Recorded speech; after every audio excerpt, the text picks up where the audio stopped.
থেকে চলে এসেছি বন্ধুরা একটু বাপের বাড়িতে। আমি একটু রবিবার করে বাপের বাড়িতে আসি, আজকেও এসেছি। তো আমাদেরকে দেখাবো, চলো আজকে আমার বাবার বাড়িটা, সাথে সাথে দেখতে পাবে।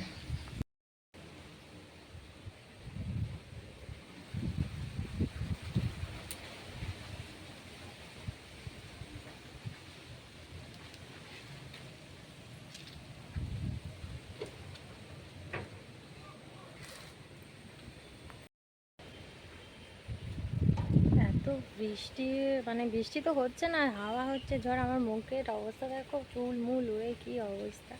আর এখানে দেখো আমার বাবা কত গাছ লাগিয়েছে, ফুল গাছ। সেগুলো হচ্ছে সব ফুল হয় আছে, জবা গাছ আছে, কলকে গাছ আছে। তোমাদের ব্যাক ক্যামেরা করে আমি দেখাচ্ছি।